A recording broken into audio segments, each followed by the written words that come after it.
ku dhashay degmada Caluule caasimada gobolka Gaardafuu waxna ku bartay oo runtii markaan arkay shacabka magaalada Boosaaso oo baahi weyn u qaba aqoon-yahan fikrad leh daacad ah hufnaan ka muuqato haddii dadweynaha ku nool degmada Boosaaso ee caasimada gobolka Bari ay codkooda ay siiyaan isla markaasna aan noqdo xubin ka mid ah golaha deegaanka degmada Boosaaso. kulanti wacan wanaagsan idilaahantiin daawadayaal ku soo dhawaada waraysi gaar ah oo aan la yeelanayno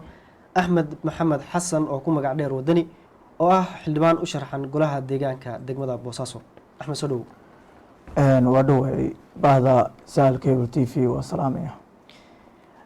Axmed waxa tahay musharax xildhibaan u tartamaya golaha deegaanka degmada Boosaaso. bal marka hore waa kuma Axmed. bismillaahi raxmaani raxiim alxamdulillahi rabbil caalamiin. marka hore ummadda Soomaaliyeed waxaan leeyahay Ramadaan mubaarak. magacaygu waa Axmed Maxamed Xasan oo ku magac dheer Axmed Wadani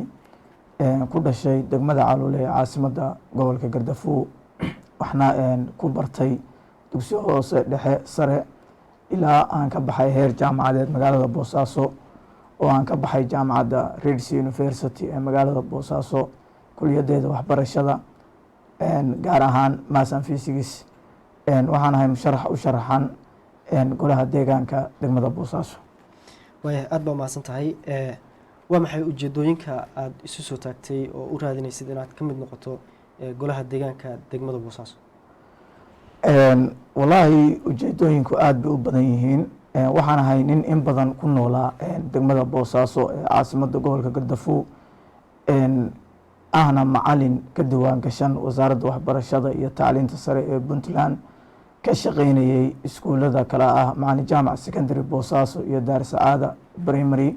sidoo kale macalin ka ahaa jaamacadda Bidham University. waxaan ahay xog ogaal badan xog badan ka og degmada Boosaaso oo runtii markaan arkay shacabka magaalada Boosaaso oo baahi weyn u qaba aqoon-yahan fikrad leh daacad ah hufnaan ka muuqato u qareemi kara maalmaha lagu jiro xaaladaha adag garabkooda istaagi kara waxyaalahaasoo badan markaan arkay waxay igu dhalatay inaan u istaago inaan noqdo xubin ka mid ah xubnaha ama xildhibaanada golaha deegaanka degmada Boosaaso. waa hagaag. sida wada ognahay Puntland waxay u guurtay nidaamka dimuqraadiyadda oo xilligan loo madlan yahay in lagu doorto golaha deegaanka ee doorasho qof iyo cod. waa maxay aragtidaada ku aadan barnaamijka dimuqraadiyadda? wallaahi barnaamijkan in badan dadka reer Puntland way ku riyoonayeen oo way ku fikerayeen inuu yimaado. waa barnaamij loo baahnaa mar hore in la hirgeliyo sababtoo ah barnaamijkan waxa uu fursad aad u weyn siinaya aqoon-yahanada dhalinyarada ah gobolka Bari iyo dhammaan Puntland oo dhan inay soo sharaxaan aqoontooda iyo kartida ay leeyihiin shacabka uga faa'iideeyaan si ay uga shaqeeyaan horumarka iyo horusocodka hanaanka dowladnimo ee Puntland. barnaamijkana annagoo dhalinyaro ah waan ka faa'iideysanaynaa waana waxaan hadda u taagannahay inaan isu sharaxno xubnaha golaha deegaanka si aan aqoontiyada iyo kartidayada aan uga faa'iideyno dadweynaha ku nool magaalada Boosaaso. waa xubinimada aad raadinaysid xildhibaan golaha deegaanka degmada Boosaaso haddii aad ku guuleysato oo aad ku soo baxdo waa maxay waxyaabaha aad doonayso inaad ka qabato degmada Boosaaso? wallaahi Soomaalidu waxay tiraahdaa oo ku maamahdaa haddii lagu sheego waa laysa sheelaa haddii lagu sheelana waa laysa sheegaa.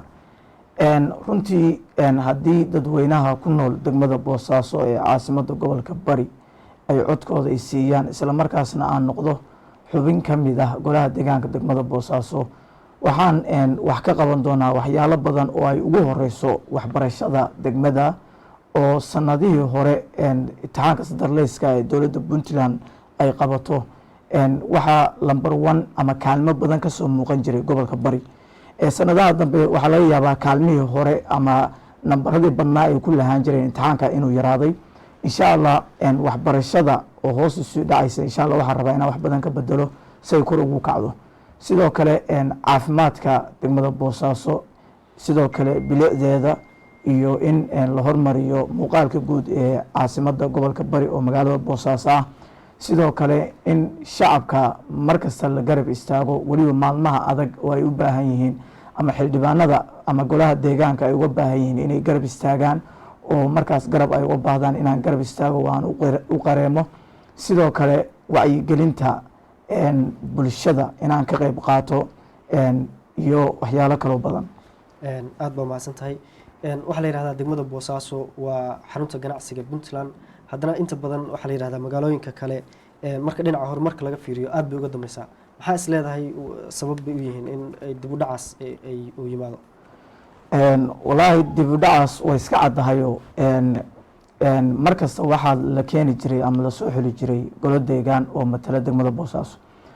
golaha deegaan waxaa la rabay inay ka qayb qaataan dhismaha iyo bilicda iyo horumarka caasimadda gobolka bari oo magaalada Boosaaso ah si ay ula tartanto dhigeeda magaalooyinka kale oo waaweyn marka waxaa is dhihi karaa xildhibaanadaas la keeni jiray aqoontooda iyo kartidooda iyo oo aada u hooseysay in degmada Boosaaso maanta meesha ay joogto ay meesheeda taagnaato oo aan hore uga dhaqaaqin laakiin haatan shacabka magaalada Boosaaso codkoodu waxa uu ku xiran yahay in iyagu qofka ay doonaan oo aqoon iyo karti iyo hufnaan ay ku tuhmayaan ay soo saaraan si degmada maanta meesha ay taagan tahay hore loogu wado horumarna loo gaarsiiyo waayahay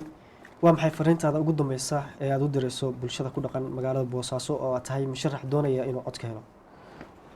fariinta ugu dambeysa oo aan u dirayo shacabka ku nool magaalada Boosaaso waxaan leeyahay codkiina maantay idinka haysta idinkaana dooran kara qofka aad ku tuhmaysaan inuu ka qayb qaadan karo horumarka degmada iyo horu socodka degmadu ay samey doonto waxaan leeyahay codkiina waa inaad magaalada ku horumarisaan idinku oo aad soo xushaan xildhibaano u qalma in golaha deegaanka ay matalaan idinkana matalaad dhaba ay inii noqdaan si magaalada horumarkeeda uu kor uga kaco waxaana ka codsanayaa insha Allah dhammaan shacabka ku nool magaalada Boosaaso inay codkooda siiyaan si aan ugu noqdo matalaad dhaba aad baa mahadsantahay guud ahaan intaas ayaan kusoo gabagabeynaynaa waraysi gaar ah oo aan la yeelanaynay Axmed Maxamed Xasan oo ku magac dheer wadani oo ah xildhibaan u sharaxan golaha deegaanka degmada Boosaaso doorasho loo madlan yahay 23 bisha May 2023 inay ka qabsoonto degmooyinka Puntland ma ogtahay macmil in akoonka Sayfin akoon oo kamid ah akoomada Salaam Bank aad dhigan karto lacagaha adigoo jooga gurigaaga goobtaada shaqada iyo meel kastaba waxaadna ku dhigan kartaa adigoo maraya habkan fudud fadlan garaac xidig 886 xidig akoonkaaga bangiga xidig lacagta 4 gees Sayfin akoon waa koonto dhigaal ah oo macmiilku ku keedsan karo lacagihiisa si fudud waxaadna kala bixi kartaa adigoo taga xarumaha bangiga oo kaliya ku keedso lacagahaaga koontada dhigaal ee bangiga Salaam